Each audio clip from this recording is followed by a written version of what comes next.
I'd like to welcome everyone tuning into this episode.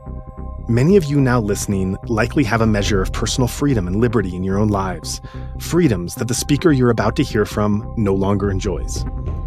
I do not say this to make anyone feel guilty, but to offer a reminder that we are very fortunate to have a degree of agency and safety in our lives that the upcoming guests, and everyone else in Myanmar these days, can only dream of. So after you hear their story, please consider how you may use your freedom to support or advocate on behalf of the Burmese people. Any action, no matter how small, counts. Now, let's hear what they have to say.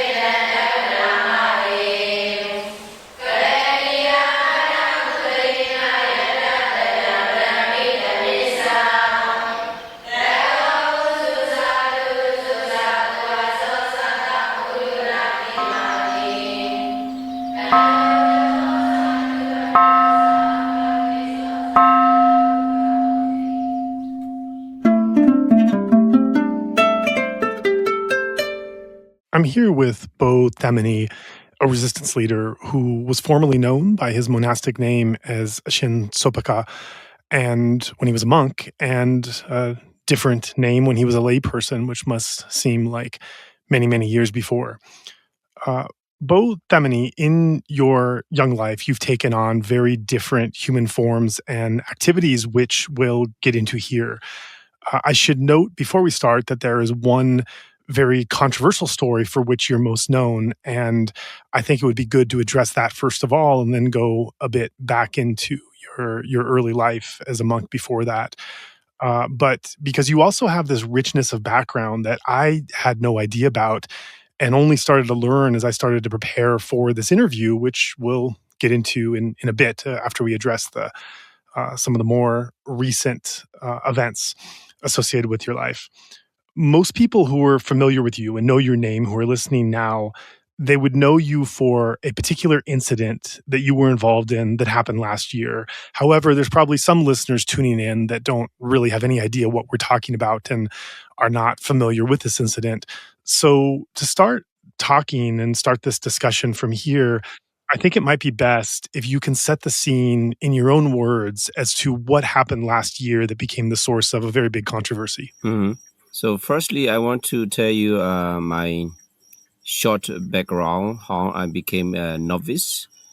You know, my family was very poor and they could not manage to send to me a school. So I decided to become a novice to learn further education. Yes, when I was 13 years old, I became a novice and I studied around Myanmar and Burma. And then later I studied English and then I went to Europe, especially I was in Germany, nearly 8 years I was. And since that time, I was involved in nonviolence activities like walking from Cologne to Berlin, from Cologne to Berlin, and from Bangkok to Mesot, and from New York to Washington, D.C., so to express my country's situation and also to do peace activity. Then when 2011 I came back to Myanmar, and then I wanted to do education projects, and I wanted to teach. You know, that is my vision, to teach the kids. Especially, I wanted to upgrade the rural area, countryside people to upgrade. Then 2021, unexpectedly there was a military coup, and I was involved in also protesting against the military coup, and nearly 1 month I was protesting every day, demonstrating every day, and then suddenly I in my eyes that military was shooting with the with the guns, and I especially one teacher who was my friend, and she was shot and dead. And because of her, and not only because of her, but also because of many young people died. And I wanted to protect my people, and I wanted to respond against the military regime. Then I decided to do something activities against the regime. 2021 to 2022, I did a lot of activities to do against the military regime.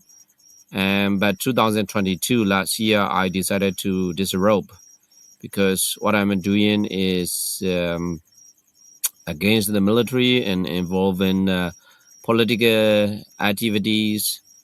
And that's why I want to do more free and more freely. I want to do so. I disrobed, and still I'm trying to do revolution. Let's say to do revolution. So I will fight till end of the regime. So that is my strong decision. How difficult was the decision to decide to disrobe? It is difficult, because I was wearing robe since 2000, since when I was 13 years old until 40 years. So many years I was wearing a robe, but it was not easy. But on the other hand, I think it is much better to do political campaign or to do revolution as a layman, not as a monk. But now I know how to adjust as a layman life, but it's not really difficult. It's okay. I can handle. So you say that you disrobed in order to do revolutionary and political activities. That's a rather general and vague description. Can you be a bit more specific in, after you disrobed, what exactly did you begin doing as a layperson to lead these revolutionary and political activities? Yeah, with with the robe, I can't involve everything, and also I should not do some activities as a monk. So sometimes I have to deal with some revolution fighters, and then I am organizing some activities. And the military region, especially, that they are searching me everywhere, and they wanted to arrest me, and that's why also it's not not convenient as a monk. That's why also I disrobed.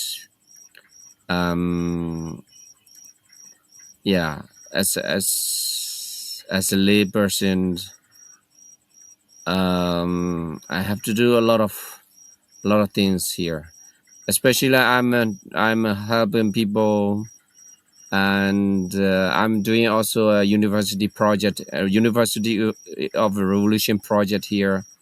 So as a layman, I can do a lot too, but mainly is that I wanted to do for many.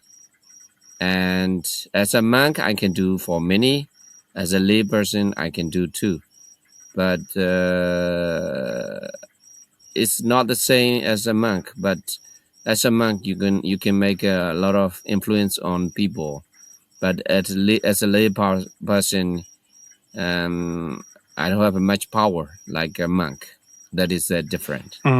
Right. So As a layperson, can you tell us what you're doing, what you have been doing for the last couple of years, what your position is, what your role is, what kind of activities you're involved in? As far as is safe to be able to share publicly, what can you tell us about what exactly you're doing as a layperson involved in the revolution? Yeah, at the beginning, I protested, leading the speeches. I was making speeches around the township. Township is Yinmabin township. I went to village and making speeches against the regime at the beginning. And then as how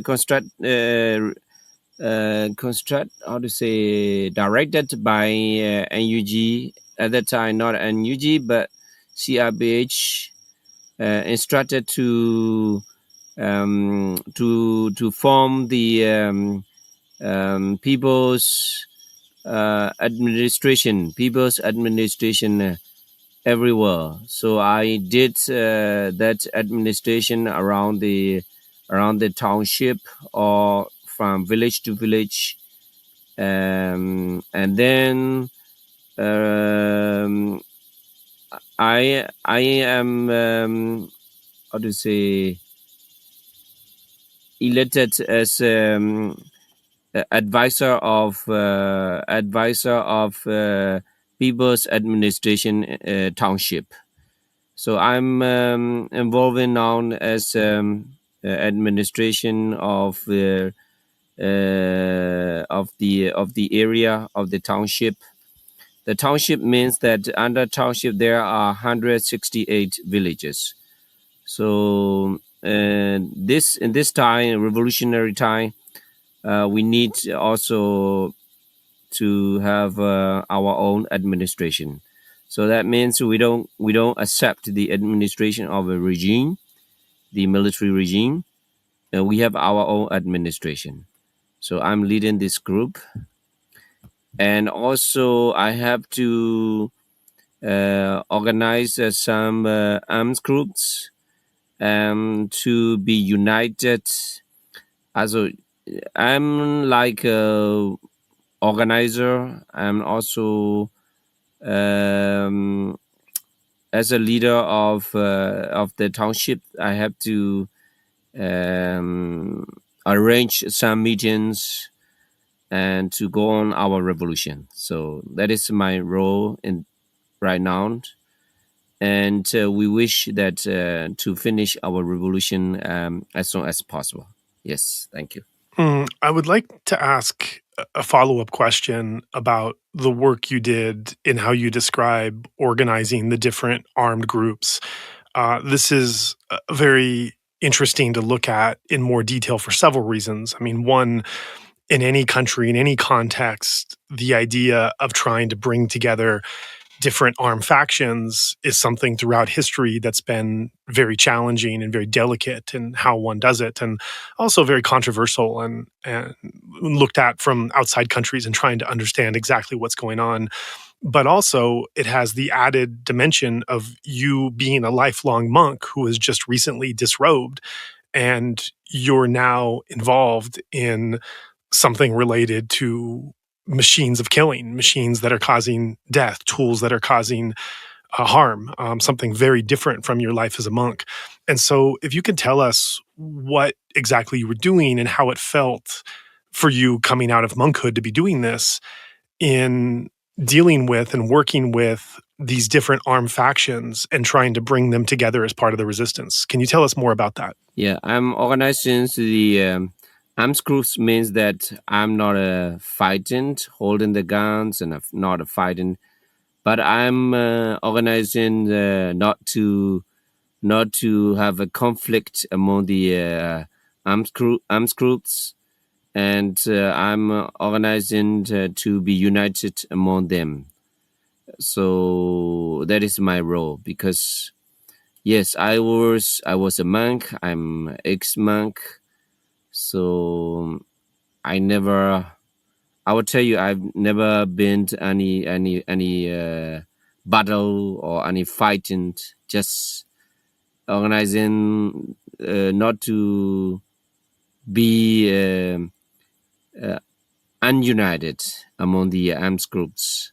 That is my role, because they elected me as a leader of the township, so I need to do that to be united. That's it. Yeah. So I understand what the point of the Buddhism, not to kill any living beings. But on the other hand, I am not a monk anymore, and that's why also I disrobed, because somehow I'm involved in this political situation, and also involved in I am just organizer for the different groups, not only arms group but also many other groups to become together and to be united. That's it. Yeah, thank you. So I understand that you're not actually holding a weapon or leading men into battle, but you've been elected into a position as a leader. And so you're respected as a leader, and you have to make leadership positions in very difficult circumstances and try to bring about unity and order and discipline to different factions that are now armed and might have different aims or ambitions or strategies in terms of what they do. Can you describe a little about some of the difficulties that you faced? What were the problems that you encountered in trying to bring people together to form a united resistance? Yeah, there are many difficulties to be united. It is also much more difficult. I would say much more difficult to take arm and fight. Unity is a power. To have this unity, so you need a very you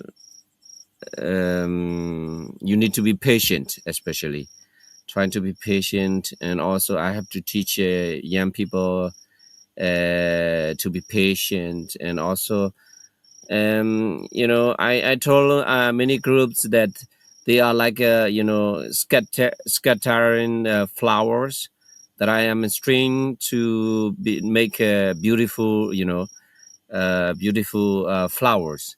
I always say that. So yes, I was facing the difficulties, especially young people, that they wanted to fight. They don't want to accept the regime.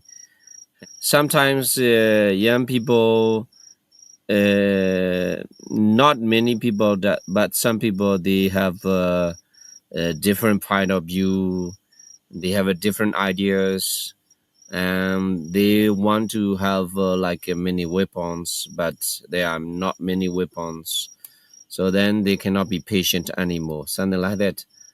And also the administration, there are conflicts among the villagers and the administration leaders, something like that. That there are some small conflicts among the people, not big conflicts, but some conflicts there are. So I have to solve these conflicts, and together with the other leaders.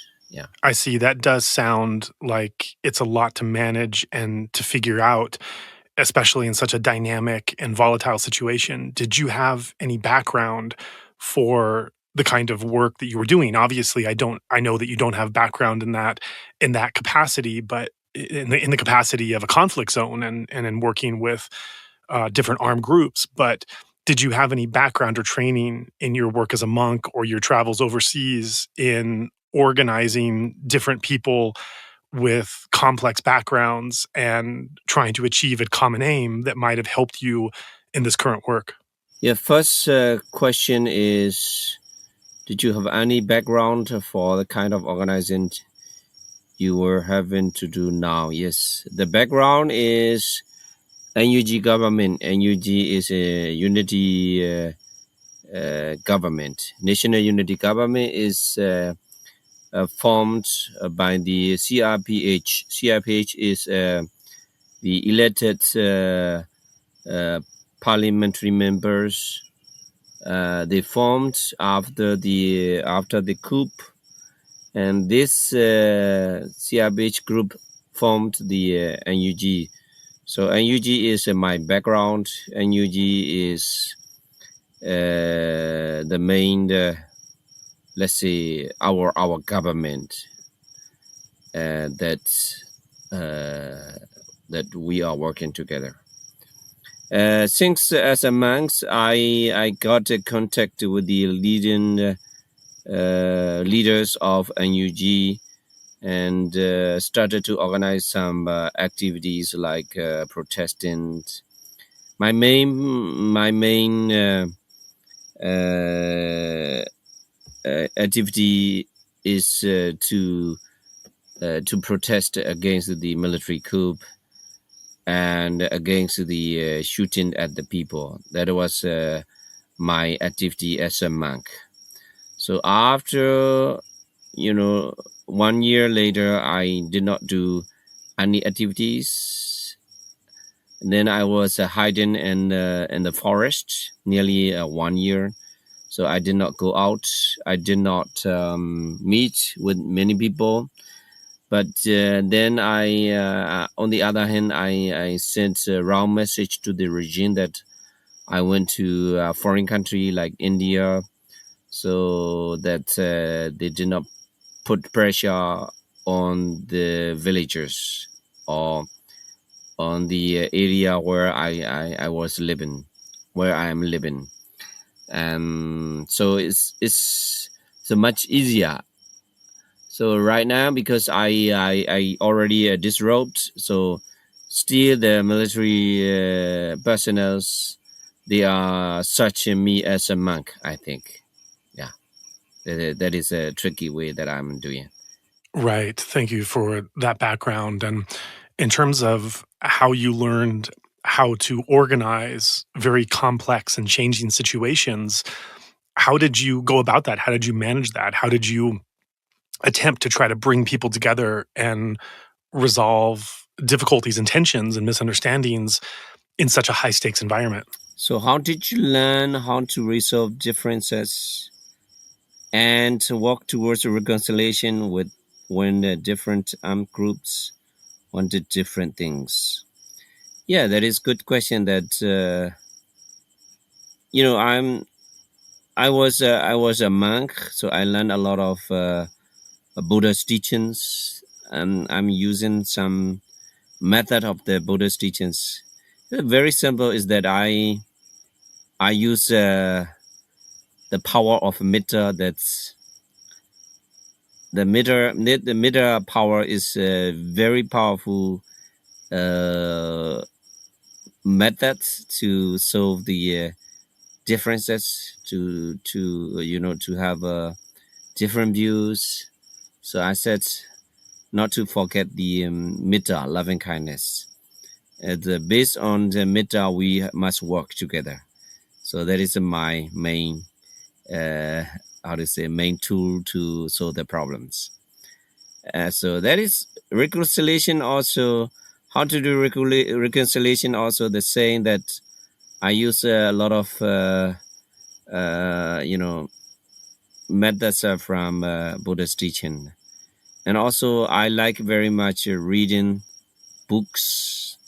So I used some method from the different leaders' methods, and I like very much the leader of Singapore, Lee Kuan Yew, and also I like very much from Vietnam leader Ho Chi Minh, and I like very much Nelson Mandela. So different leaders. So I sometimes I used their methods also, how they solved the problems. So yeah,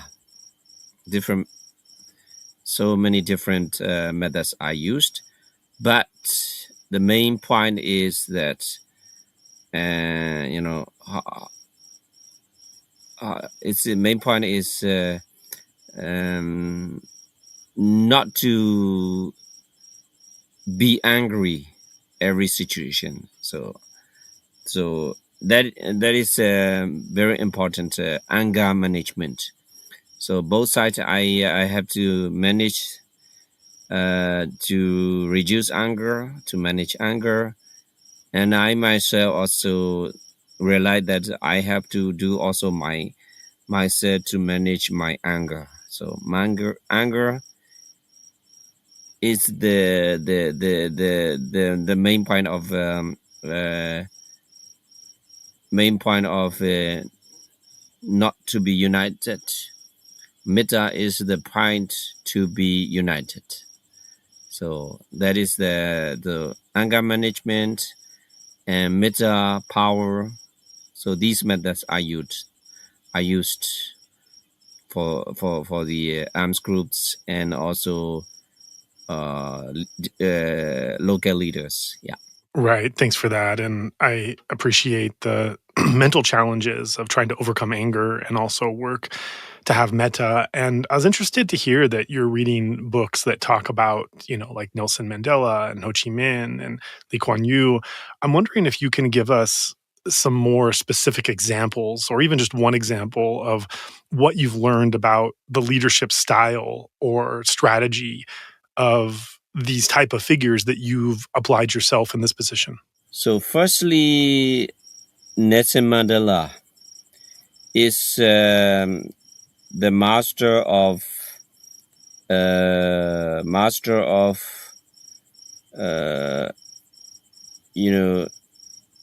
fighter against discrimination. So apartheid. So he was fighting against apartheid. So also I used his method not to have discriminate among the people, among the different groups.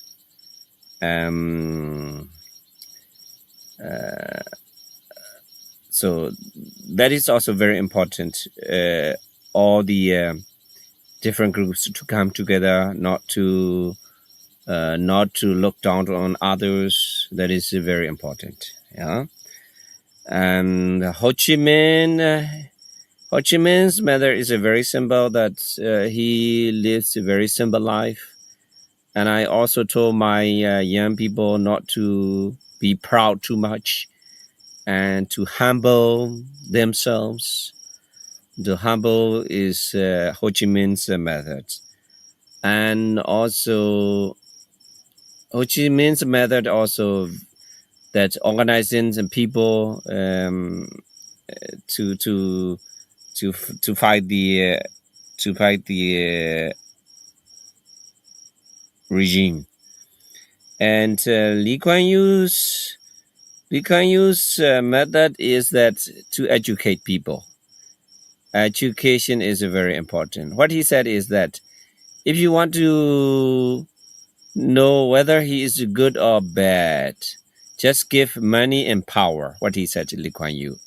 So, I found that some people, they have money and they have a power and they change their mind, I found. So I told the people not to change their mind because of money and because of power. So, some arms group, they have, guns and they started to change their mind. So I found those people. So I told them not to do like that. Yeah, some I can, some I cannot. So that's, I have to face the problems. As a Buddhist monk, you said when we talked that you took care never to harm any living being. That was something very central to your practice and beliefs and ethics systems. So can you share how it was that you followed this precept? Also, I'm just thinking, there are so many insects in Myanmar. How does one avoid living a life that aren't harming all those insects that are all around? Just something mundane like that. And how else did you try to abide by this precept? Anything else you want to share with that? As a Buddhist monk, not to harm other living beings is not difficult, I would say, because Not to harm means trying to cultivate compassion or loving kindness. That is also a very important teaching of the Buddha. And that's why I like very much that precept. Yes, there are many insects in Burma, especially mosquitoes. But I can try not to harm, because of I use mosquito nets, and where I'm living also not so many insects or mosquitoes. That's why it is also not difficult to follow this precept.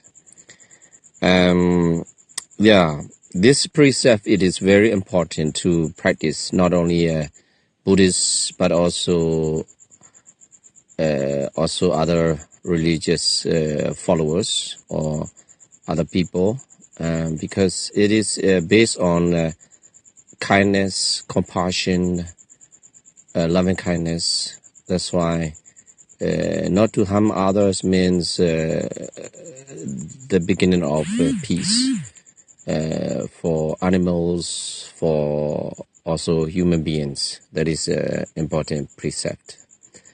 And I read one saying from internet that is also very good.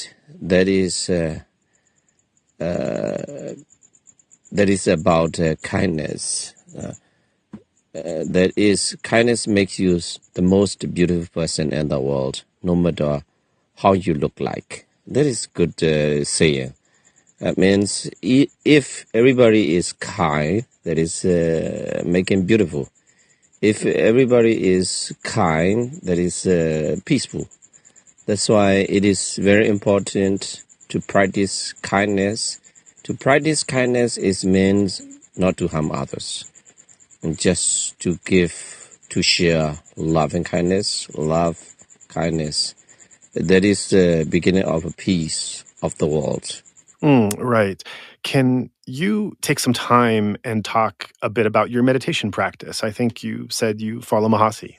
To talk about meditation, I have learned both Moko meditation method and Mahasi meditation method. I like both, but I prefer Mahasi because it is more practical, and I like it very much concentrating on breathe in, breathe out, and also every movements to concentrate on. That's why I like very much, and I learned that is the method that to control my mind. It is not like controlling, but by knowing your mind, your mindset, that what are you thinking about, that you have to concentrate on it. And also, that is also that your body is like your home, always you to come back. Usually the mind is going from place to place, but by concentrating on how you're thinking, or if you have no thoughts, then you have to concentrate on breathe in, breathe out, and that is a combination of body and mind. And then because your mind is not going away, and then you gotta rest, you feel peaceful inside yourself. That's why I like very much Mahasi. And another one that I like very much is also Metta meditation. Metta meditation is, firstly, you have to say yourself that may I be well and happy, and may I be peaceful. May I be free from dangers, worries, sadness, fears, anger, hatred, aggression, and all sufferings. Firstly, yourself, and secondly, your friends, and your village, your town, your country, and then your world, and then the universe, the whole universe. You have to send. Firstly, the center is you, that if you are peaceful, if you send your peaceful mind to all over the world, then you are the center.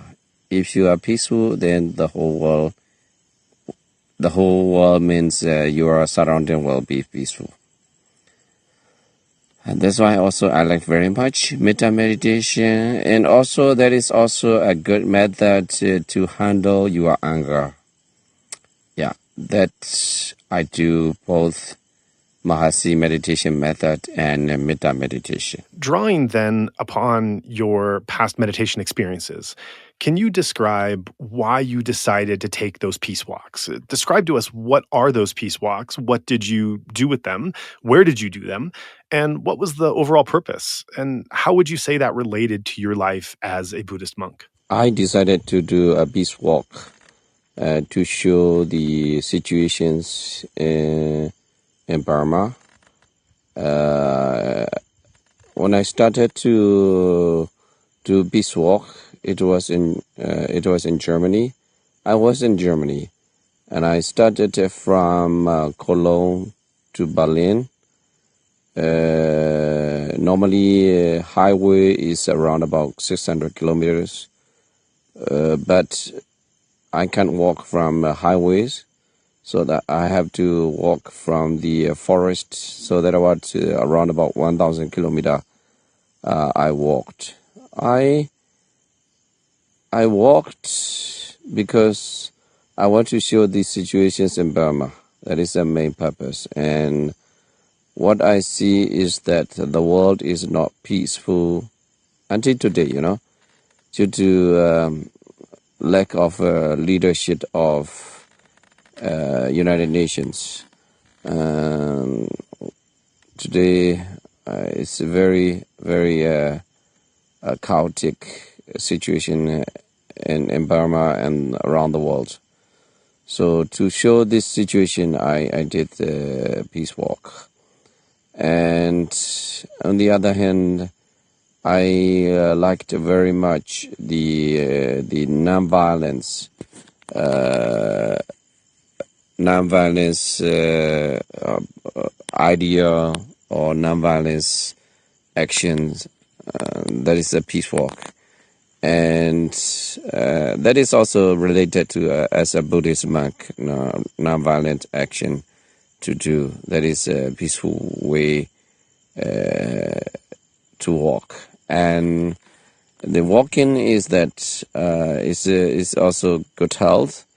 And also I can see many villages and many cities, many towns on the way.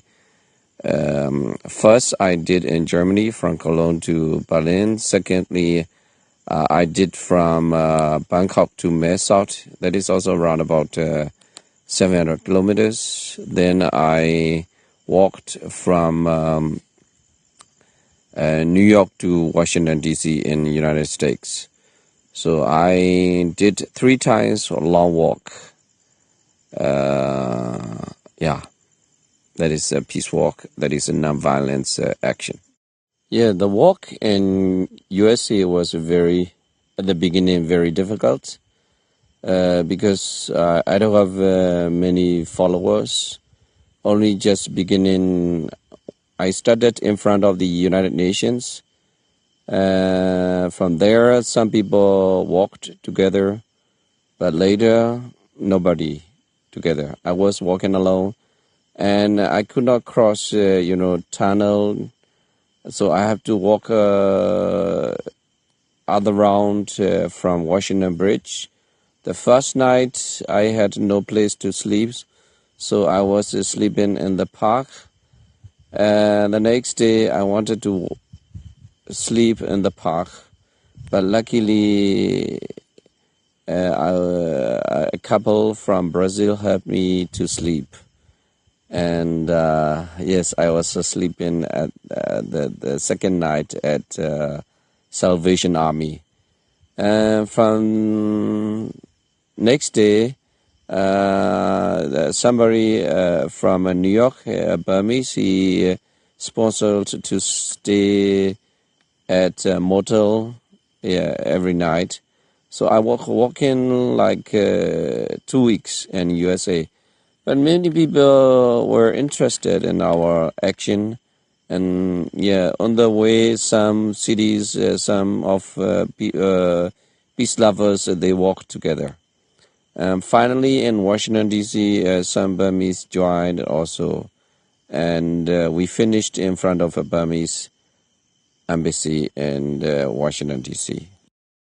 The walk in Germany was great. I studied from Dome, the church, the famous church from Cologne. And since the beginning, many people joined, walked together. I remember that one lady, she's my friend, told me to go back on the first day. She said that Berlin is so far to walk. It's not late yet that you can decide now to go back. And I said I will walk on as so long as my life, so long as I'm still alive, I will go on. So I was walking. The first day, the second day, the third day were very painful. My feet were very painful. But I have decided I want to reach my aim. The aim is a Brandenburg tour in Berlin. So, and it was quite interesting. From behind, my friends were organizing to meet some mayors in the cities, and so they walked also together. And they organized meetings with the local people. It was good, and also I got a media attention that many newspapers wrote about my walk and also about Burma. So my main purpose is to make awareness of the situation in Burma. In Thailand, I started in front of a Burmese embassy in Bangkok. First day, many Burmese joined and prayed together. We recited midterm meditation there, and some police came, but they didn't make any problem. And one novice and one monk and one young man followed along the way. On the way, many Thai police, Secret Service, they followed us and they helped us to find food and also to find shelter, where to sleep. So they were helping on the way. It was quite good on the way. But finally, before we reached South, some soldiers, they were trying to stop. And, it was not easy. Around about 10 kilometers away from South. So we were forced to stop our walk, especially Thai army. It was 2007 because of Burmese regime. At the time, General Than Shwe's regime were trying to put pressure on Thai government. So that's why Thai army was trying to stop us. But anyway, we were walking. Finally, a novice and a monk, a young boy. The three were arrested. But the Thai lady and I was walking, and I myself also was arrested by Thai army. I was in the Thai army, and then they told me to stop, and yeah, finally I was sent back to Bangkok. Yeah, it was a very excited time. I could not finish just 5 kilometers away my destination to reach from 5 kilometers from Mesat. Yeah, I could not finish. But 2009, I went back again to Thailand and I finished with many people together. Yeah, I finished after 2 years later. You know, it also seems from hearing you that part of your purpose was to raise attention to the democracy movement in Burma to do these walks. So first, I just want to know, is that right? But then, you know, it also seems sad to me that you have to take such an action to go on these walks because the world really isn't paying attention. This is what you're trying to do to make them care, to make them notice what's going on. Yes, that's right. That I wanted to make awareness of the Burma's situation. You know, my country was so long regime, a military regime. Since when I was born, the regime in Burma, and it was only a short time in the democratic system in Burma. Yes, I wanted to make awareness of our democracy movement.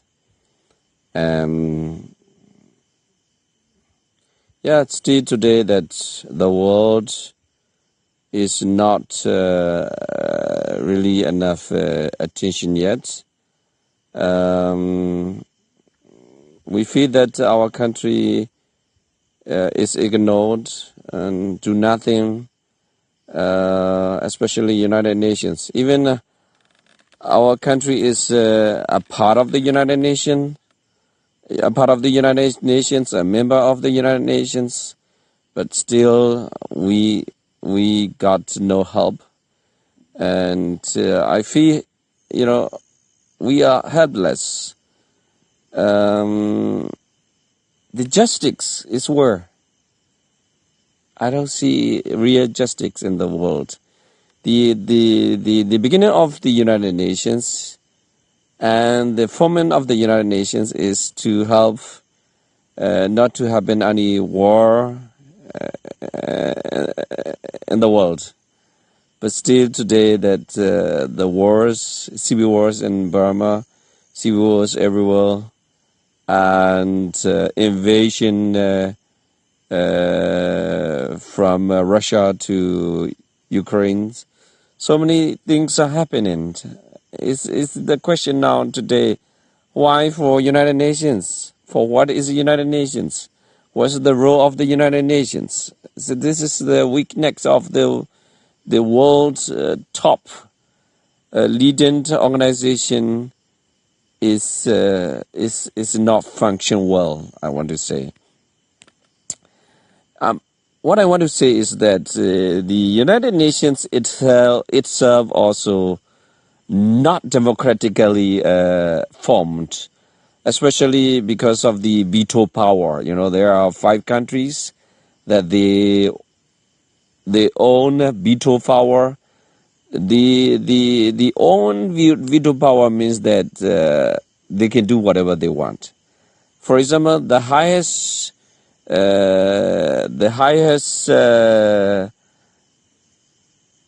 power in the United Nations is the Security Council. In the Security Council, there are 15 members.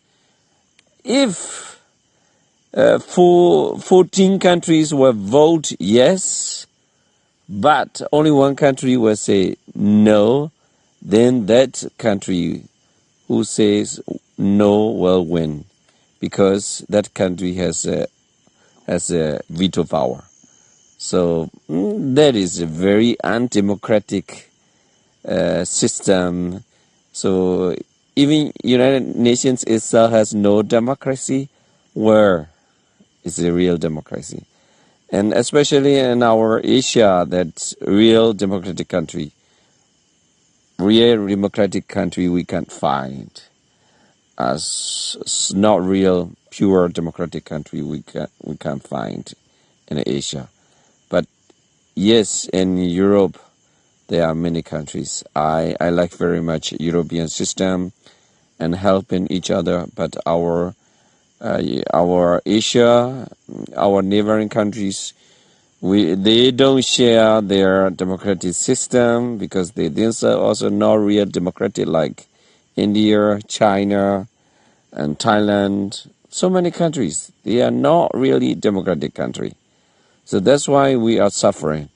And hopefully sooner or later that Asia will be free and people will be open-minded, will start to think of not only for oneself but also for many, hopefully in the future. You talked about the United Nations for some length, but how about also the media, foreign governments, international organizations, foreigners, foreign people in general?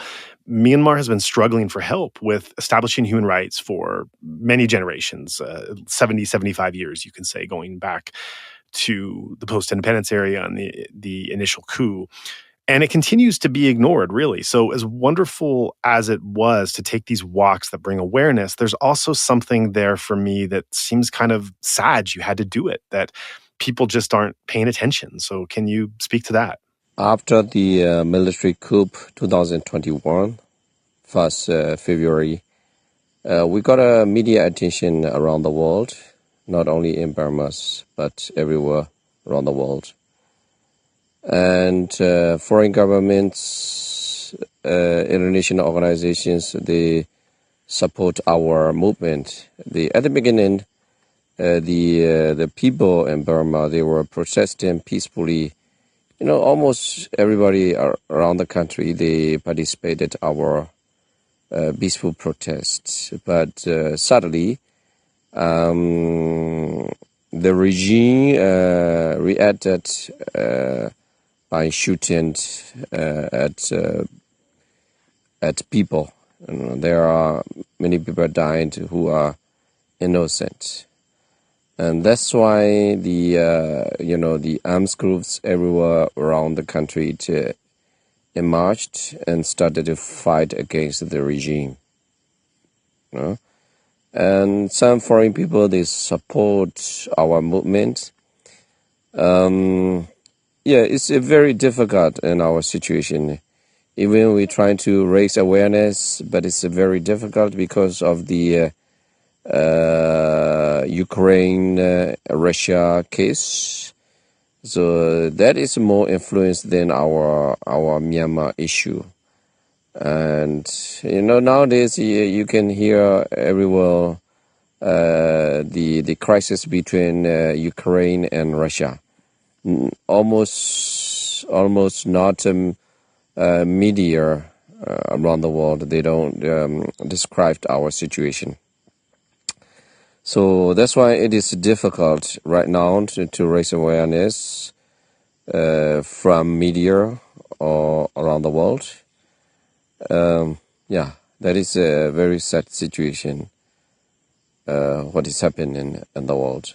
Can you describe how you felt after the coup? What did you initially do? And you have been engaging in these non-violent activities and peace marches all your life. Did you look to do something like this after the coup as well? The first day I didn't recognize that there was a coup because I'm living in the countryside in my village. And, every morning when I wake up, I used to go to toilet. In the toilet, I read the news. Suddenly, I could not use my internet. And, there is no signal anymore. All the internet lines, phone lines cut off by the regime on that day. And I didn't know, it was, I thought it was my telephone. My telephone is something wrong, I thought. So I was restarting again and again and again in my telephone. And then I recognized that something's wrong. And later, around about 9 o'clock, I didn't know exactly, I didn't watch news. I didn't listen to radio, so I didn't know. Then I went to Niamoyoa. There, people told me about the coup. And everywhere people were very sad. Some people were very, very upset and very disappointed, I saw. And myself was also very disappointed. But in the evening, I got back the telephone line. I could call. Yeah, the first day was really, the war is end. It was like in the darkness in our country. We didn't know what to do the first day, second day, but 1 week later on 7th, people started to protest in Moyua, and I joined there. On 8th also I joined, but on 9th I could not go to Moyua, but I was gathering in our site because between Moyua and our township there is a big river, Chinrin River. So we could not cross the bridge. So we were protesting near the bridge nearly a month. Soldiers and the police, they were waiting there, but they didn't do anything. After 1 month later, shooting started everywhere in Myanmar, and we were very disappointed. On 28th of March, February 28th of February, I went to Moyua and protested, and I came back. But on the 8th, I had that very bad news that my very good friend, she is a teacher, she was shot and dead on the 3rd of March. And so I was very upset. I tried many things to protest peacefully. And then because of a shoot, we realized that is by protesting nonviolent way, it is impossible to change the country. So we wanted to finish up this military regime. So the young people, they started to do, some weapons and started to fight. Yeah, so that's the beginning of the fighting against the regime. They did not respond while we were protesting peacefully. If they would respond by peaceful means, by discussing together with the leaders of protesters, that will be the solution for the regime. So many people would not die, would not happen like this chaotic situation. Now it's very difficult to stop. Many people already died. More than 3,000 people already died, and many soldiers from the regime side also died. So in these situations, big organizations around the world, they are not involving, including the United Nations, not really actively involving to solve this problem. That is a very sad situation. So that's why I feel fed up with the United Nations, and actually I don't have any hope from the United Nations. United Nations itself also very weak. Weak leadership is the main problem of our world. When we protested, and some donors, they donated food for the protesters, but we also gave the soldiers, and we also gave the police, and they were very happy, Both sides were very happy because of our nonviolent engagement. Yeah, we did like this, like to show our love to them. And at the beginning, we had no problem. And also the soldiers, also they trying to handle peacefully our protests. Later, because of the order from they are generous, or they are high official leaders, they could not deny to shoot at the people. So then everything changed. We can't do anything. We could not do anything. And then, the soldiers started to shoot at the people. And we were very, very sad. We couldn't do anything at that time. But, still today, some places protesting. But I want to do also again that, all people to come together and protest again. What I believe is that, arms power is like a hardware. And, people's power, like protesting, demonstrating, is like a software. Soft power is the people's power, and hard power is like weapons, arms. So if we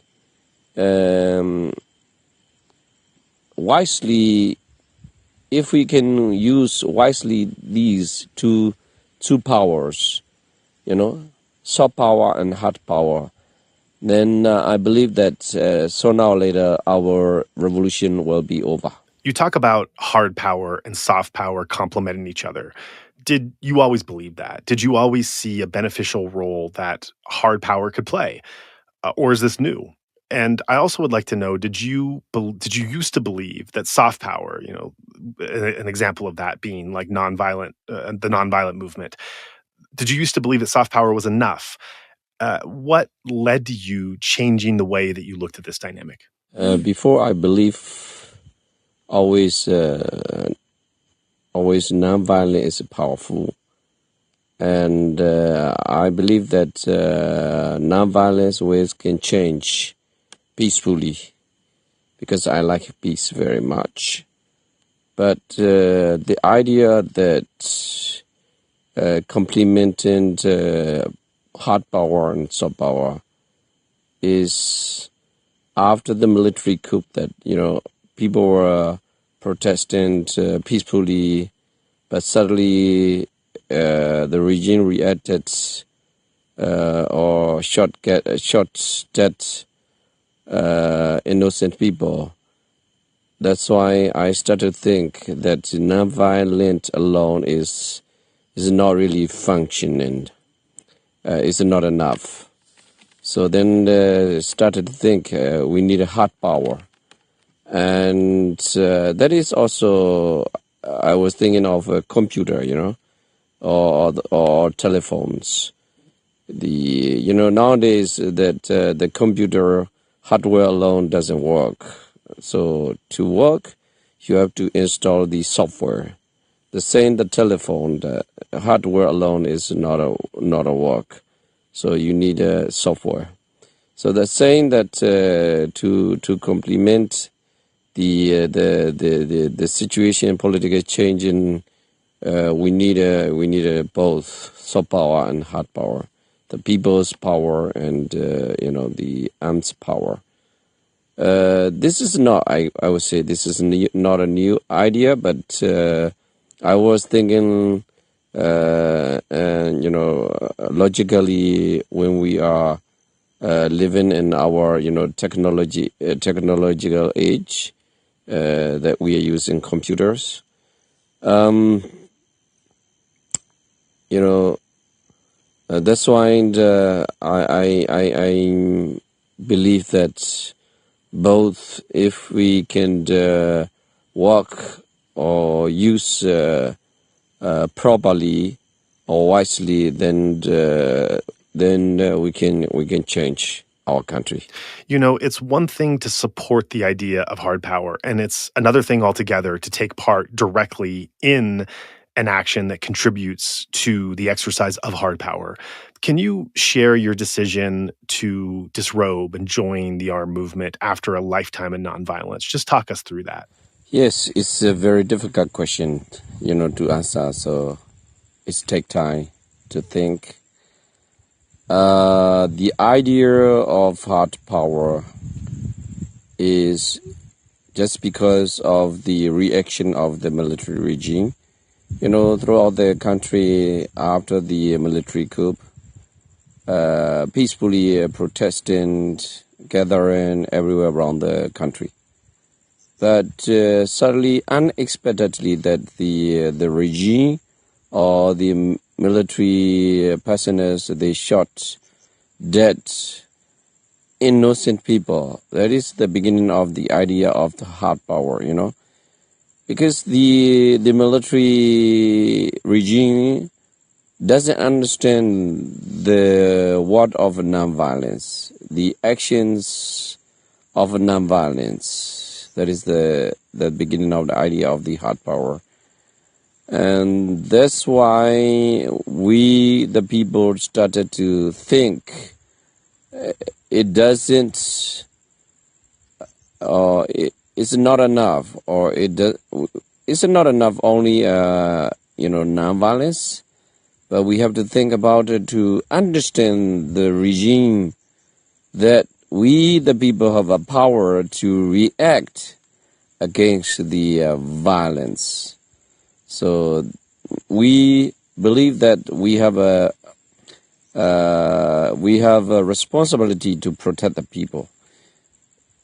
If the international organizations such as United Nations doesn't protect the people, then we people must protect ourselves. That's the decision of directly to participate in hard power.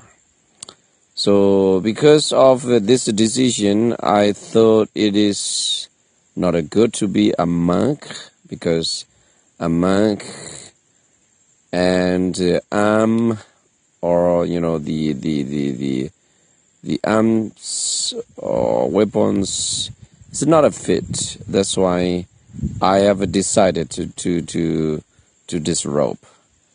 And even I decided to disrobe, and I have never participated, or I have never hold a gun and participated any battles. So just I was trying to come together all the arms groups and nonviolence groups, and I'm trying to take the leadership of all the different groups, and that is my role. But still, I believe the power of nonviolence, and I believe that one day we need to do the nonviolence action. That is to come all people together and to protest against the military's action. I didn't find any hardest part of my decision, but one thing that I really don't want to do is that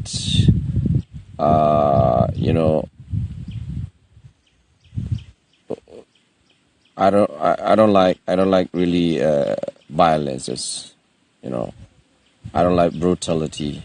I don't like killing each other, actually, because I like Buddha's teachings, kindness, compassion, and metta. That is my belief. I was a monk, and I studied a lot of the Buddha's teachings, and his teachings are in my mind, in my body, the whole body. So the arms struggle is against the Buddha's teachings, on the other hand. And that is a bit difficult for me to take part this role of struggle. But still, I believe in nonviolence, and in the future, I want to do more actions with nonviolence, such as protesting, gathering. I believe in the people's power. So I will go on this way. So step by step, I want to step back of the arms struggle. And some people who believe in this arms struggle, they will go on their own way, and I want to go on my own way. My own way is nonviolence. I believe in the nonviolence. I understand that you believe in nonviolence, but you did eventually decide to support the armed struggle. Is that correct, or am I mistaken? Yes, I believe in nonviolence. I still believe in nonviolence, and I will believe in the future too. I want to do some activities like gathering people and protesting peacefully. I think these are very powerful, and I want to do in the future. I think arms struggle alone doesn't work, to change the political situation in Burma. But by protesting or using non-violent ways that can be faster, that we can show our people's power, that we don't accept the military regime. So if we can do these both together, then the political change will work out. Yeah, I'm trying to organize to some meetings to meet together some groups who are PDF. The PDF means People's Defense Force. Officially, the name from NUG, the National Unity Government, our exile government, our revolutionary government, formed these arms groups. So I am trying those groups to come together and not to be divided, and not to be ununited. That is my duty, my position. Actually, I have no position in the arms groups, and I don't have. Just I'm the organizer. So that's why you can say that I'm a supporter of these groups, but I never participated any battles, any fightings. My next question would be, can you describe how you have been supporting the armed struggle, even though you say you haven't personally picked up a gun yourself? So the question is also very, for me, difficult to answer. But actually, I've been supporting the armed struggles by finding foods for the young fighters, and also shelters for them. And also I have to sponsor some trainings, for example, for the trainings, what they need. Also like food, medicine, whatever. That is my duty, and I am helping them, medical care, whatever, So that is my duty that I'm helping. Yes, as far as it's safe for me, and I will expand my activities and responsibilities. Yes, right now I feel that our place is safe and not so dangerous, except airstrike. Jet fighters sometimes flying and attacking, and helicopters flying and attacking. Without them, and I feel safe. And I sent just now the the report about the new project. The project is the Revolution University, the University of Revolution, is the young people who have hopeless, who are hopeless, and because of the current situation in Burma, the students they don't know where to continue their education, especially university level, because they are scared to go to the military's university, and mostly are closed, and they are afraid to go there. So for those children, and I want to give them hope. The hope is their future, and the hope is this the Revolution University. The idea is that we also want to fight against the the university systems, especially that the students have no freedom, and students cannot discuss freely. So this university will be more freedom, and if the students, if they have a new idea, they can create. So that is our dream, and this is what I'm doing right now, currently, for the future education. Right. So the question I want to ask next, the area I want to navigate and move this conversation into, which is a bit sensitive and controversial. There might be some listeners that saw some version of this story as it was reported. There might be other listeners who don't really have any idea what it is we're talking about. We'll get into this episode in a bit more detail. I think also we've learned enough, both Thanmani, about your background and how you came to this point and the decisions you made, that we can now explain and discuss this incident in a bit more context from your own background. Um, the incident I'm talking about is that you became involved in a controversy that was involving tensions with other PDF groups. This included an accusation of receiving weapons from the NUG that weren't being shared with them, as well as a much more serious charge that there were members of other PDF groups that were executed on suspicion of conspiring with the military and being military sympathizers. So, can you start? Please take your time, describe in detail your side of the story, what unfolded, and what exactly this episode was for those listeners who have not heard this before. That is, let's say, that is quite normal during the conflicts, that the PDF groups, among the PDF groups, they have a conflict.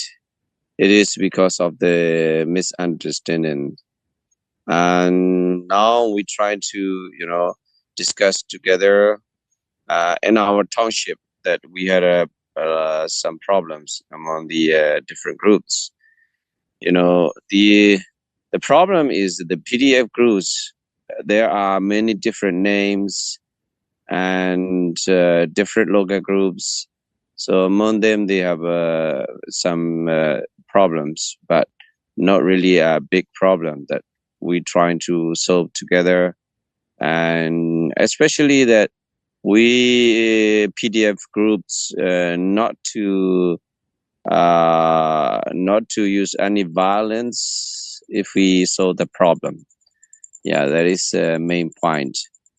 And yeah, there are also some townships that the PDF groups they have problems. Yeah, and the PDFs are known like a real army. They have uniforms, but from the military side, they are scary to wear their uniforms because they don't trust themselves. and they are also, I think, scary of the PDFs. So that would be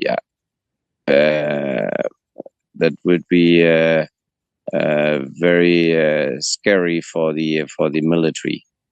And yeah, some PDF groups, they got weapons from the NUG, and sometimes it is also difficult to share because they don't have enough guns. But in my point, I am the member of the administration, so we are trying to solve some problems and find out the ways to overcome some difficulties. Yeah, that is my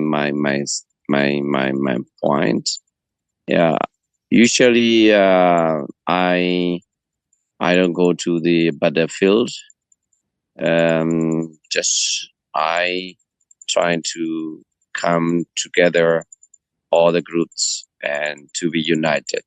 That is my main point, to be united, all the groups. Right, understood. And concerning this particular incident that happened last year, Voice of America called this, quote, the first confirmed massacre by a PDF group, end quote.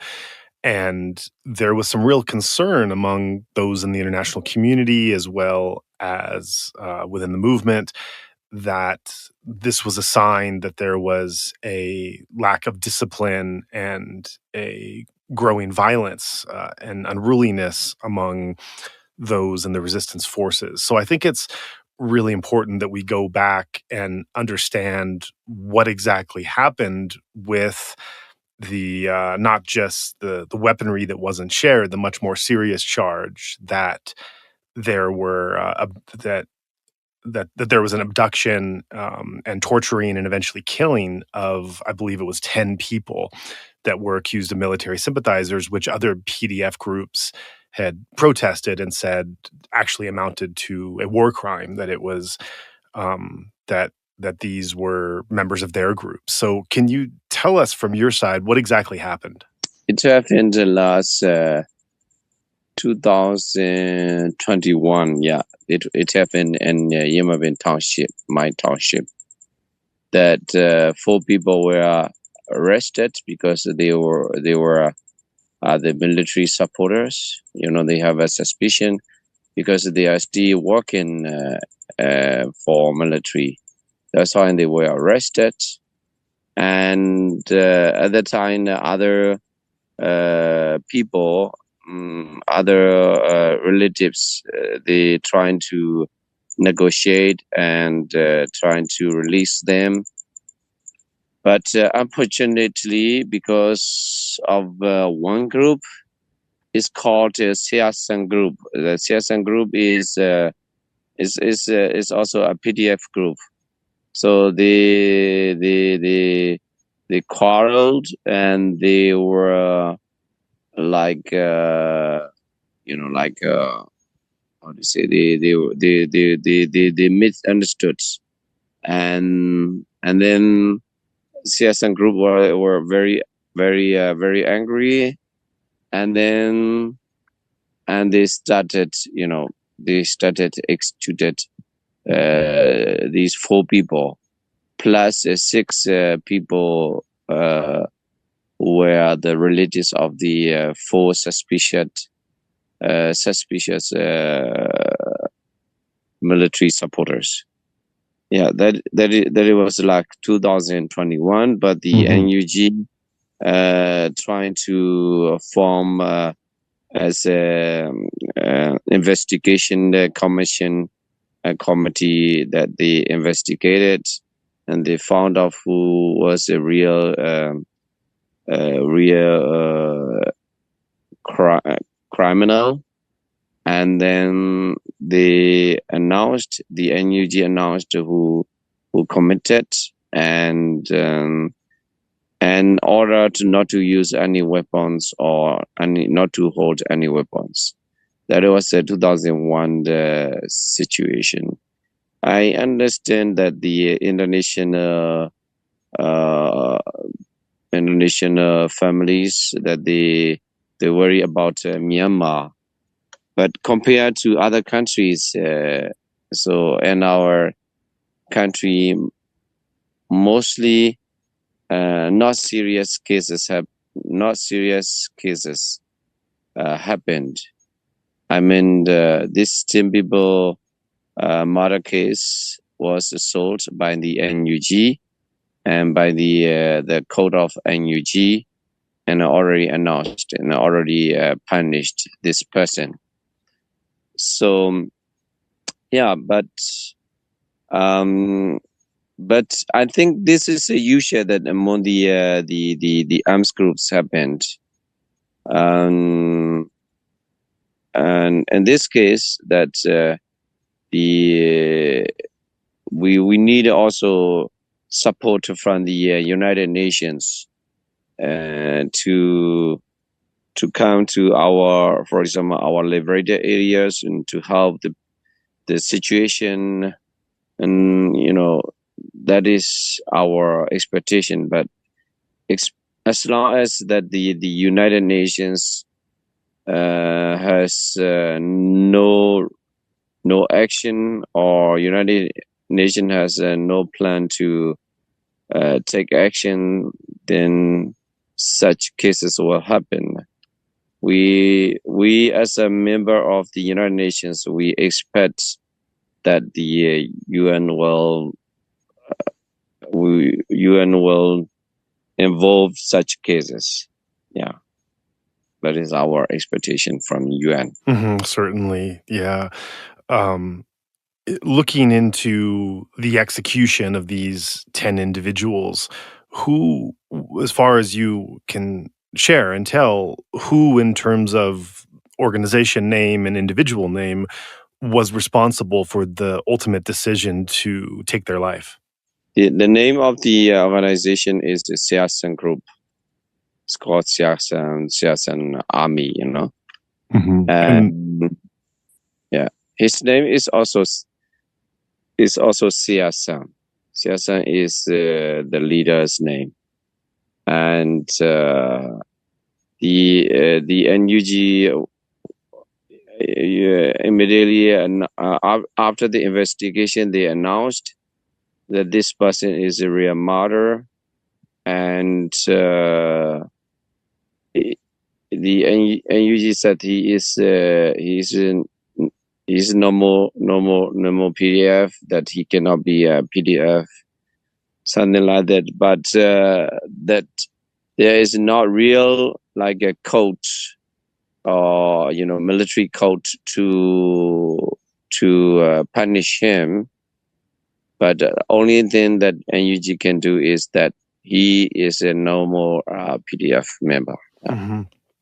I guess I'm confused to hear that, because in the research that I did before the interview and the articles that I read describing this incident, at least those articles in English, they did not reference anything about the Sayasan group. They referenced your Yinmabin People's Defense Force and your name in conjunction with this killing. And that there's one article I read where I believe you personally took responsibility for being part of this act that happened, and were welcoming consequences if those were determined for whatever part you had in it. So to clarify, can you tell us, as far as is safe and you feel comfortable, can you tell us the involvement in this incident, both with the Yinmabin People's Defense Force as well as you personally?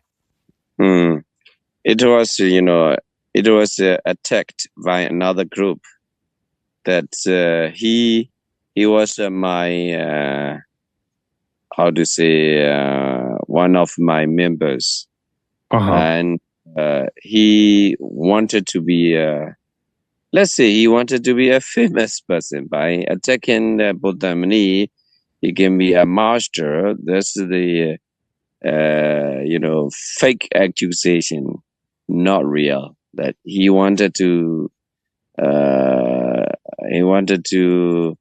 defame me, and he wanted to be a great one. I think you may know that his name is Bonaga. Bonaga is Mr. Dragon. He is from another township, from our district, but he is from Palais Township. So he is the one. He is the accuser. He is the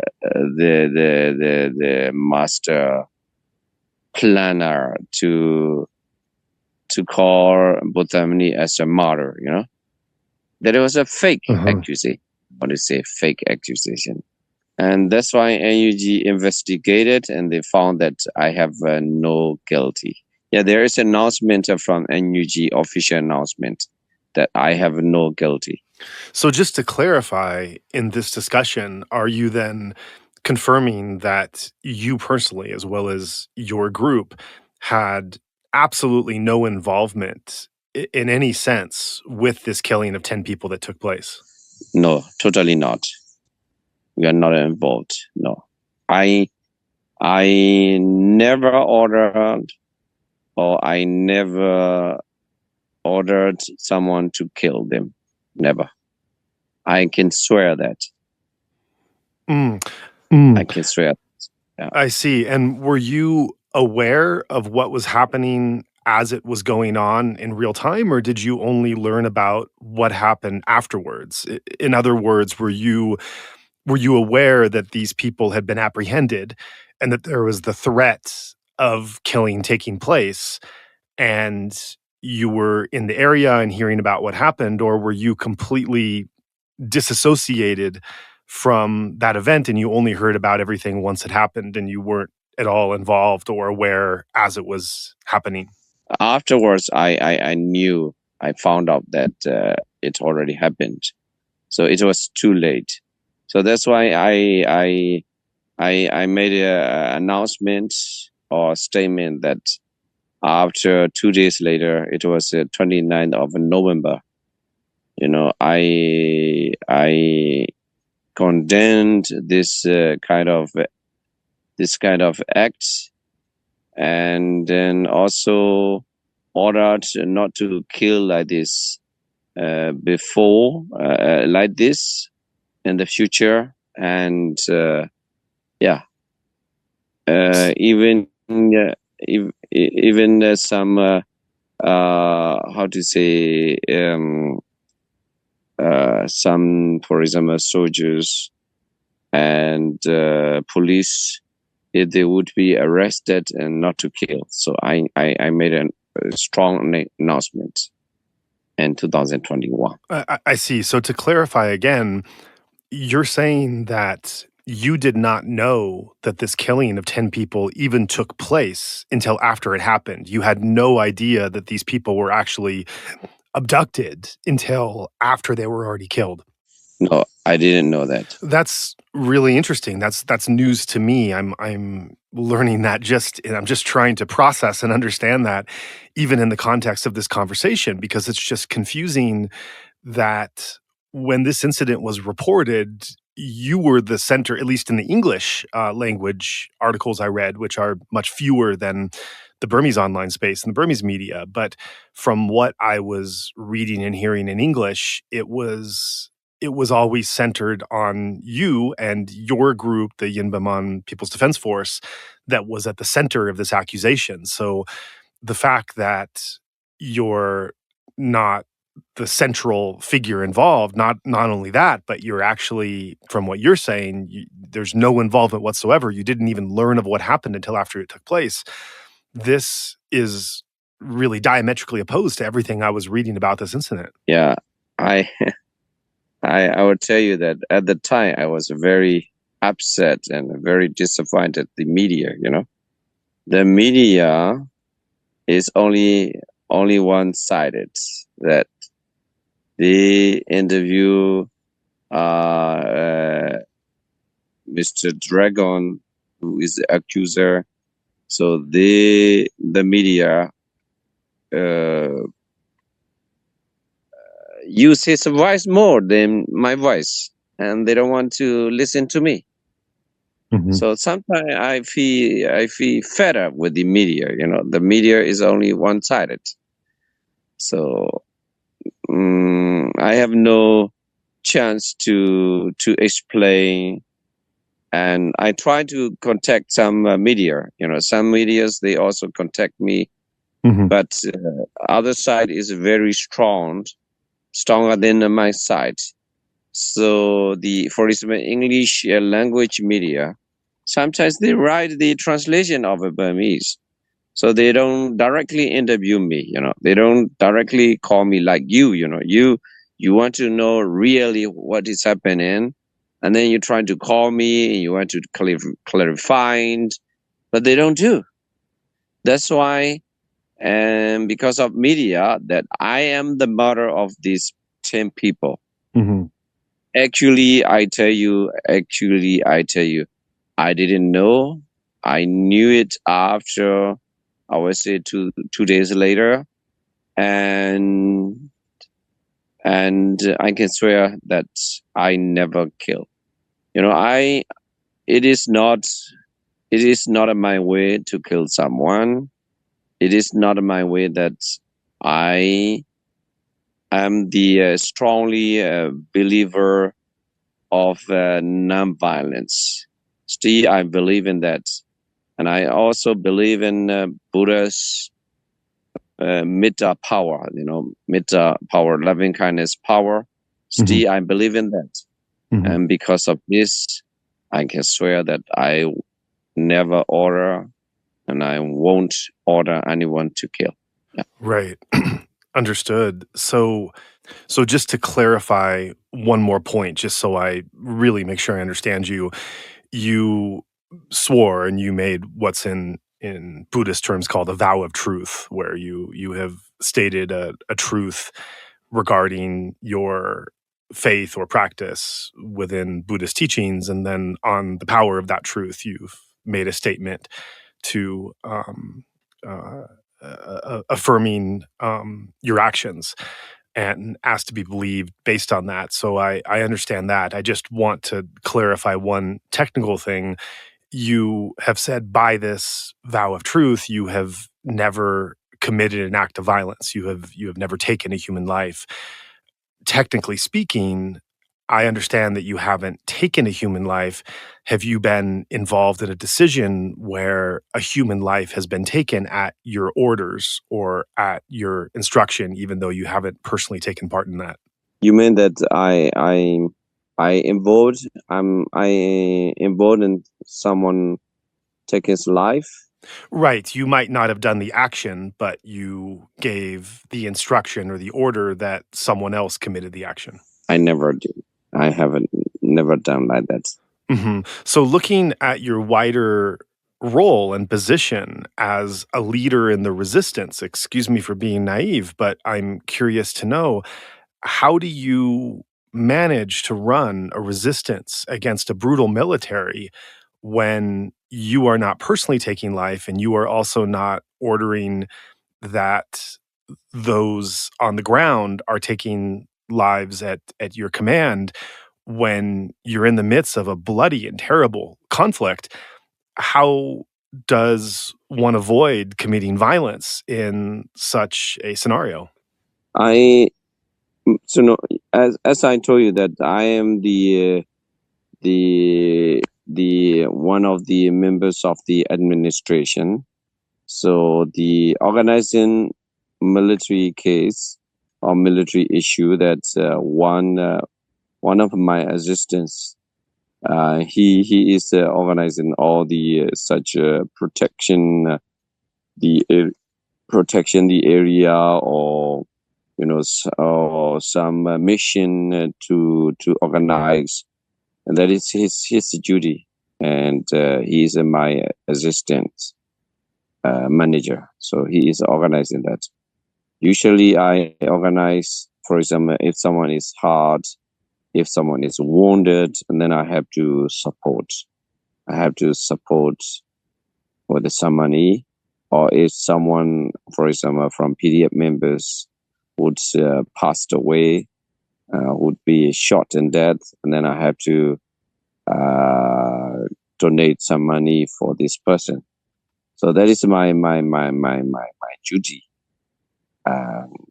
So of course, sometimes if they ask me the permission of the shooting, then I have to give the permission. That's it.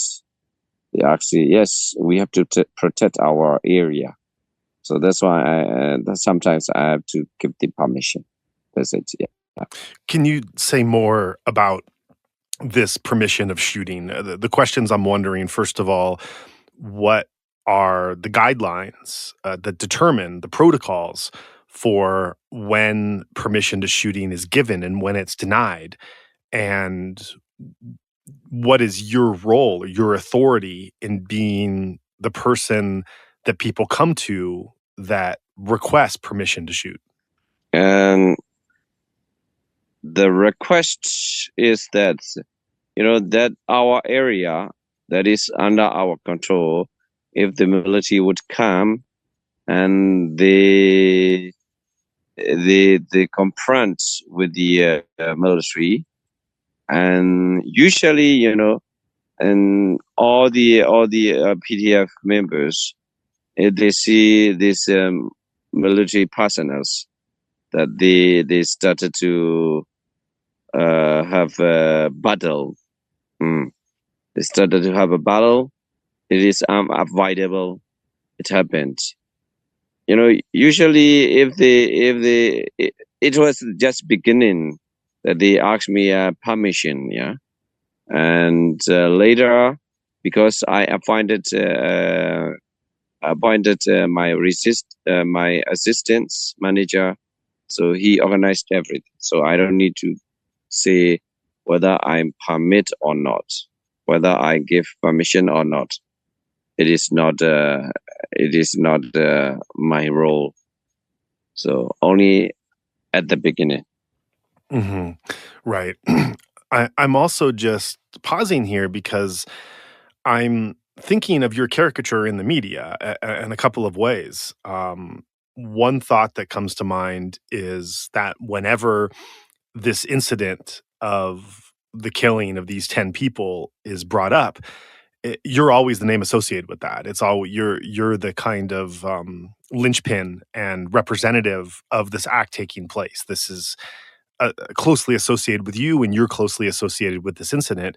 And then this incident itself has taken on these important undertones as being this example that, well, both sides are doing this, and look at what the resistance is doing, and this is getting messy, and this is devolving into violence, just taking these greater shapes and forms.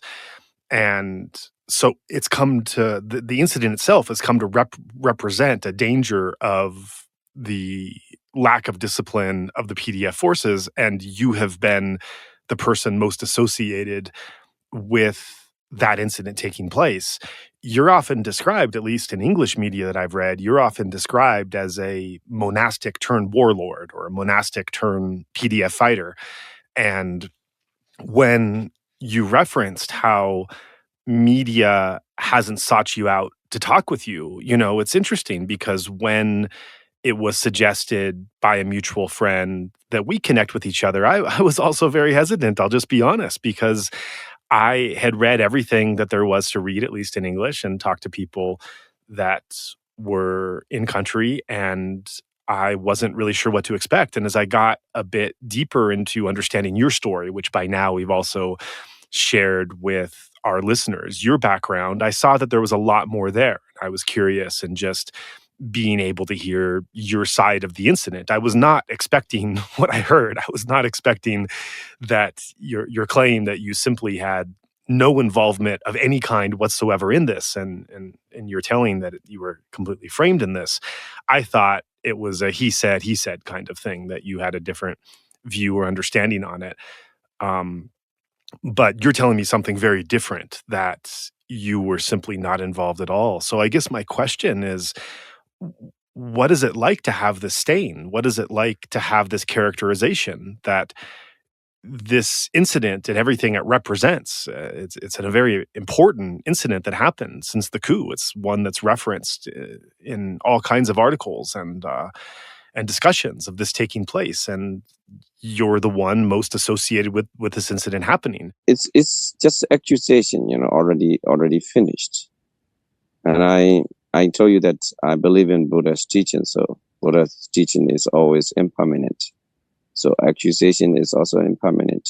I don't know whether the Indonesian media or Indonesian readers that they really believe or not that I am the martyr of these 10 people. But I told you I can swear, and I never order or I never tell somebody to kill. So that's why, how to say that it is already, what I believe is that already happened, already finished, and I know it's not in my order. So, and whatever I'm thinking is that in the future, what can I do? What should I do? And I want to go on for the future, because I don't want to live in the past. So past is already finished, and accusation everywhere, and media, Myanmar media, English media, they were talking about me. They were blaming me, and they were accusing me. That's already finished. So what I want to do is that what I can do for the future. And I cannot explain to everybody around the world. I can't.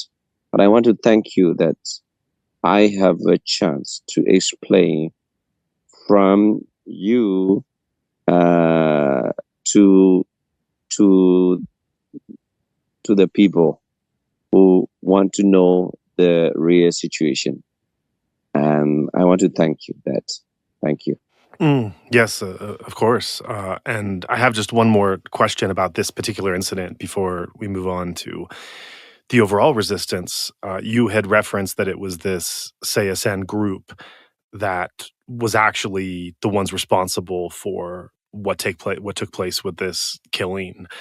I believe you touched on this before. If you can expand on this relationship, what was your connection to the members of the Sayasen group? And do you think that whatever connection was there, do you think that there might have been a misunderstanding on the part of others on the ground or in the media, that whatever your association was with the Sayasen group, that perhaps you were lumped in or included with them based on this connection when actually you weren't involved?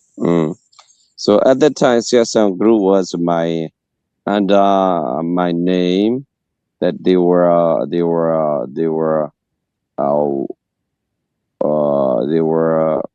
involved in the revolution. So as a leader of this group, at that time under Thanmani, there were four groups that they are working. So Sayasen group is one of these fours. So as a leader, I had a responsibility for what happens, because he is under my guideline that he is working. So that's why I said I have the responsibility, but I have to solve this problem. And people around the world, they understood that I am the person who ordered. Actually, he is Sayasen is living very far from me, and actually he doesn't care of me really. And he is a former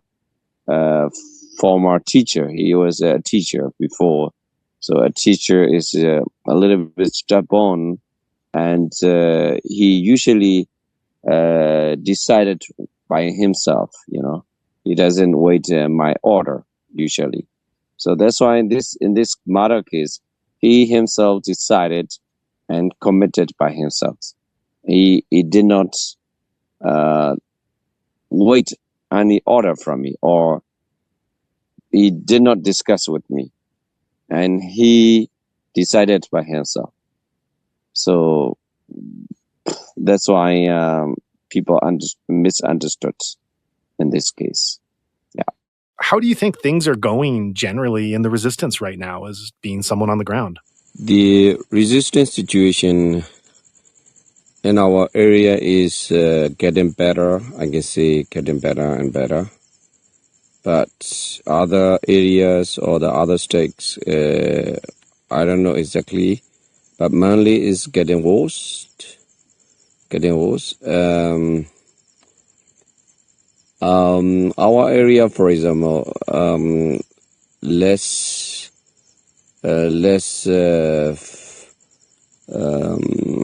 forces, less soldiers compared to other area, and that's why I'm focusing on the education project.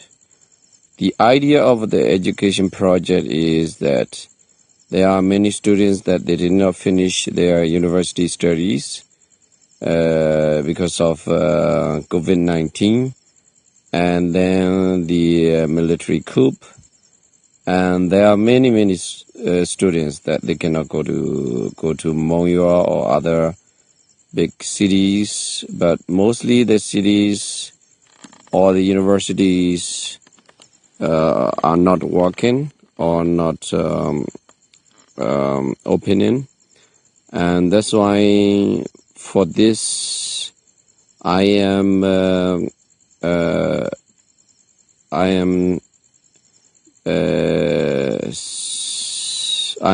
building the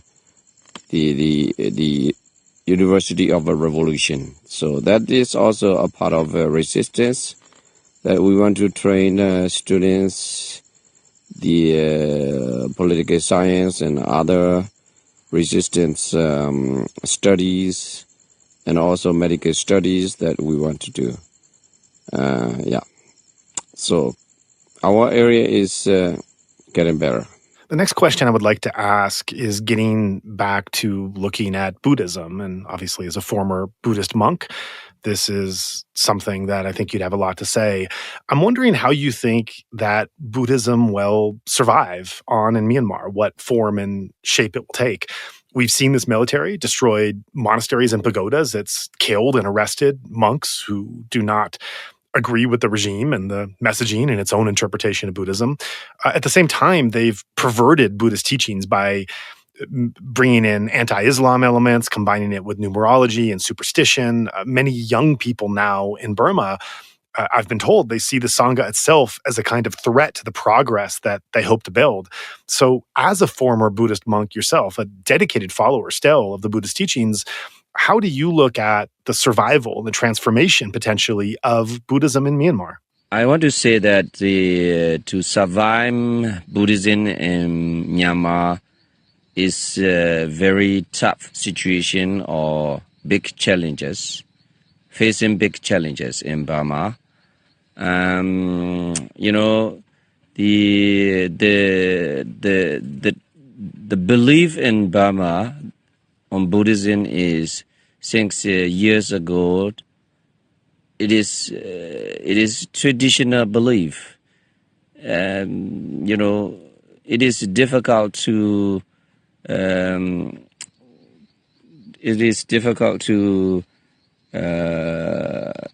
cultivate deeper Buddhism in Burma, and especially, you know, Vipassana, the meditation centers are not so many, and there are, but not many. But compared to other countries, I saw many meditation centers that they are very strong and very effective, that they are trying. Buddhism in Myanmar is weaker and weaker, and you know, it is just traditional belief. And you know, to preserve Buddha's teachings or to survive Buddhism is very important to practice Without practice, it will not survive. By building the pagodas, by building the Buddha images, it is not really following the Buddha's teachings. It is not really practicing Buddha's teachings. That's why it is difficult to survive in Burma. Especially it is against the Buddha's teaching, such numerology or superstition. It is totally against the Buddha's teachings. That's why what the military is doing is against the Buddha's teachings. They are not really to progress Buddha's teaching or to promote Buddha's teaching. It is only that they are destroying not only the monasteries, but also the whole Buddha's Sasana, Buddha's teachings. What the Buddha taught is, for example, not to be angry or not to hate others. But what is happening in Burma is hate each other, The military leaders, they took power, they seized power, and then this is the showing of the hatred. But it is totally against the Buddha's teaching. So it should not be like that. And it is the beginning of all, hatred all around the countries. People hate the military, and people started to fight against the military. And because of them, the military leaders who are calling themselves Buddhists, but what they are doing is totally against the Buddha's teachings. So not to hate each other is number one. And not to greed, because of greedy mind, they took the power, and they want to be they want to be the master. But by stealing, by taking power, they will not be master forever. And then because of the ignorance, number three, because of ignorance. And because of ignorance, they do such stupid things. If they are brave enough, if they are bright, if they are intelligent, they won't do such a military coup. So it is a shameful thing that they are doing. Because of this, to survive Buddhism is to practice Buddhist teaching, to follow the Buddhist teaching. Then the teachings will survive. Otherwise, it will disappear sooner or later. Thanks. That's really great to get your comments on that. I want to follow this up by asking some more specific questions, not so much on the theories or beliefs of Burmese Buddhism, but the actual relationships that we're seeing between lay and sangha, which are really essential for a Buddhist society to take shape. Before the coup, lay people had this kind of trust that supporting monks was both good merit for a future rebirth, as well as this reciprocal relationship where they provide food and materials for the monks, and the monks support them through their hardships in life and spiritual trainings as well. But we're now seeing, for the first time really that I can remember, high-level monks that are being publicly criticized by lay people in a way that hasn't happened before in the country. And as some people are losing faith in these pro-military monks, others just feel dismayed by the entire Sangha as they're struggling on their own. And then you have the younger generation, many of whom are starting to see the entire monkhood as this kind of antiquated relic, and hearing about the way that the military manipulates Buddhist teachings to support their own rule. Much of Gen Z is seeing the Sangha as something that needs to be reformed or perhaps even let go of as they move on with the revolution. So there's definitely these kind of shifting fault lines, and I don't think anyone's really sure where they're going to settle. And so I want to ask you, what do you see as the future of Burmese Buddhism? Do you think that the faith is so strong that whatever hardships might be happening now, things will eventually go back to how they've always been? Or do you think that the actions of the military will significantly and ultimately weaken Buddhism, no matter which way this turns out? To answer this question, I would say that the Burmese, they see the monks who is right and who is wrong. And the people in Burma, because of this military coup, they can see the reality. The reality means that some monks, not many, but some monks are pretending that they are, they are like real great monk, or so morally they are, really respected. But because of the military coup, and they are going together with the military partners, military leaders, and people, they see that those monks are,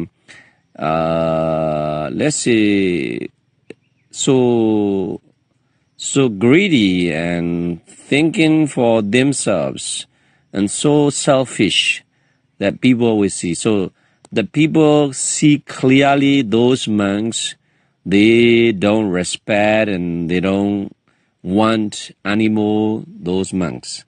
But on the other hand, there are many monks who will support the revolution, who are standing from the people's side in this hardship time, and there are many monks. So I would say because of this military coup, clearly people see who is right and who is wrong, who is a right monk, who is a wrong monk, and etc. We can see in this revolution.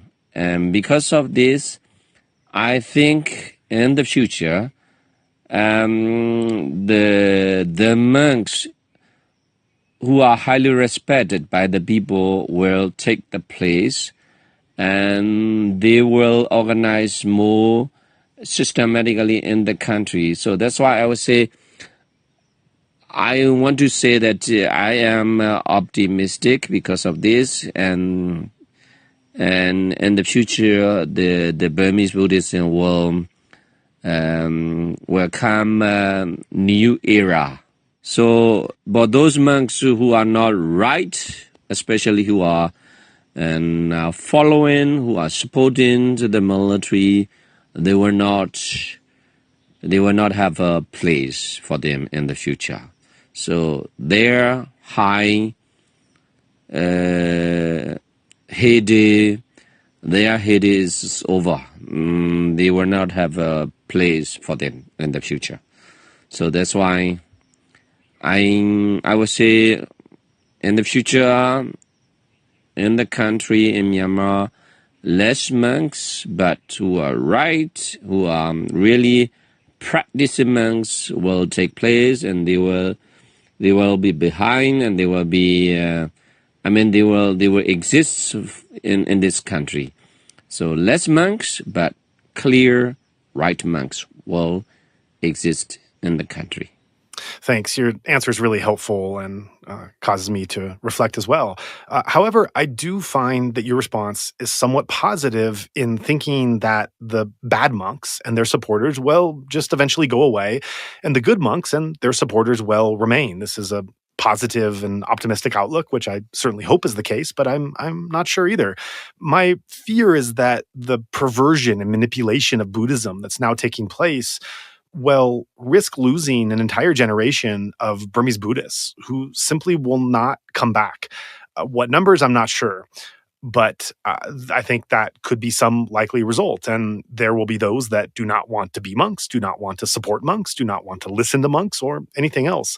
And so do you have any concerns about the future or the shape of Buddhism in the Sangha in Myanmar to come? Because of present situation, I think in the future, less monks and less supporters, but there will be only pure Buddhists, and the monks who really love Dhamma, or who really want to practice meditation. Those monks will remain in the future. So I don't concern that the Burmese Buddhism will totally disappear from Burma. But pure Buddhism, pure monks, and pure supporters will remain in the country. Like Sri Lanka, Sri Lanka is a Buddhist country, but also a democratic country. That there are only a few monks, but they are still practicing meditation and practicing Buddhism. I think in the future, the Buddhists and the Buddhism in Burma will be like in Sri Lanka. That is my future dream. Because of this revolution, we can see who is the right, who is wrong. I mean, who is a right monk, who is a wrong monk, etc. We can see. That's why people know who should be really respected, and who the people know, and they can clearly see who is right and who is wrong. And in the future, the right monks and right people, they will go together. They will go hand in hand together. So I would say that in the future, there will be less monks, but the real practitioners, the real Buddhist monks will remain. And I think in the future, the relationship between monks and lay people will be better and clear relationship. Not only to believe in seeing artificial things, but real insight, seeing inside the monk's mind, and that's why I think the relationship will be much better in the future. Right now, we can't do for this because we have no chance to discuss together, and we can't meet together with the lay people and the monks. I think in the future there will be better organization. For example, there is the monks organization Sangha Mahanayaka. This is not rightly formed because the high level monks are dominated this organization, and these monks are cooperating with the military. That's why we can't change. We can't form the better organization. I think in the future there will be better organization, and the elected monks, I think, will dominate this organization. Since the military coup started, the whole country protested against the military regime, but they reacted with the violence and shooting at people with the snipers. And that's why the people started to take the arms and started revolution. Since that time, the NUG government formed a PDF. PDF means People's Defense Force.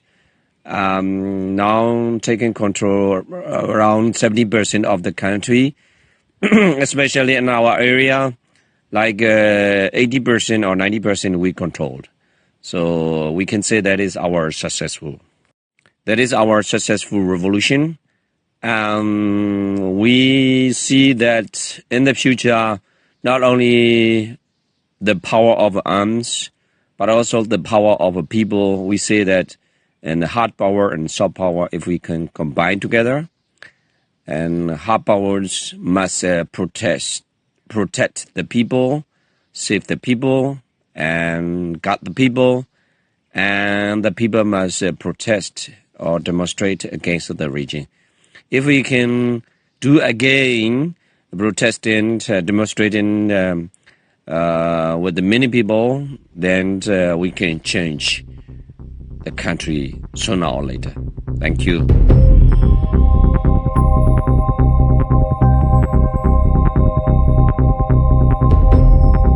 We want to take a moment to introduce you to our nonprofit Better Burma's online shop, which features handicrafts sourced from artisan communities scattered throughout Myanmar. Far from being mass-produced knockoffs, the pieces we offer are unique and handmade, reflecting the wide diversity of different peoples found throughout the country. When Myanmar experienced its transition period, moving from democracy in the late 2010s after decades of harsh military dictatorship, many Burmese craftspeople hoped their beautiful work could finally be appreciated beyond the country. When Myanmar experienced its transition period, moving towards democracy in the late 2010s after decades of harsh military dictatorship, many Burmese craftspeople hoped their beautiful work could finally be appreciated beyond the country's borders. But sadly, this was not to be so. Following the military coup, many skilled artisans suddenly found all possibility of continuing their livelihood closed off and began struggling just to feed their families. With this in mind, we prioritize working with artisans from disadvantaged and vulnerable backgrounds because we know just how hard it can be to survive at the margins of society in Myanmar. This includes such people as those with disabilities, mothers who have contracted HIV/AIDS, civil servants on CDM, ethnic and religious minorities, and more. To view these wonderful pieces, please visit alokacrafts.com. That's Aloka, A-L-O-K-A, crafts, C-R-A-F-T-S, one word, alokacrafts.com. Otherwise, please consider a donation through our usual channels. If you would like to join in our mission to support those in Myanmar who are being impacted by the military coup, we welcome your contribution in any form, currency, or transfer method. Your donation will go on to support a wide range of humanitarian and media missions, aiding those local communities who need it most. Donations are directed to such causes as the Civil Disobedience Movement, CDM, families of deceased victims, internally displaced person IDP camps, food for impoverished communities, military defection campaigns, undercover journalists, refugee camps, monasteries and nunneries, education initiatives, the purchasing of protective equipment and medical supplies, COVID relief, and more. We also make sure that our donation fund supports a diverse range of religious and ethnic groups across the country. We invite you to visit our website to learn more about past projects, as well as upcoming needs. You can give a general donation or earmark your contribution to a specific activity or project you would like to support, perhaps even something you heard about in this very episode. All of this humanitarian work is carried out by our nonprofit mission, Better Burma. Any donation you give on our Insight Myanmar website is directed towards this fund. Alternatively, you can also visit the Better Burma website, betterburma.org, and donate directly there. In either case, your donation goes to the same cause in both websites except credit card. You can also give via PayPal by going to paypal.me/betterburma. Additionally, we can take donations through Patreon, Venmo, GoFundMe, and Cash App. Simply search Better Burma on each platform and you'll find our account. You can also visit either website for specific links to these respective accounts or email us at info@betterburma.org. That's Better Burma, one word, spelled BETTERBURMA.org. If you would like to give it another way, please contact us. We also invite you to check out our range of handicrafts that are sourced from vulnerable artisan communities across Myanmar, available at alokacrafts.com. Any purchase will not only support these artisan communities, but also our nonprofit's wider mission. That's Aloka Crafts, spelled ALOKACRAFTS, one word, alokacrafts.com. Thank you so much for your kind consideration and support.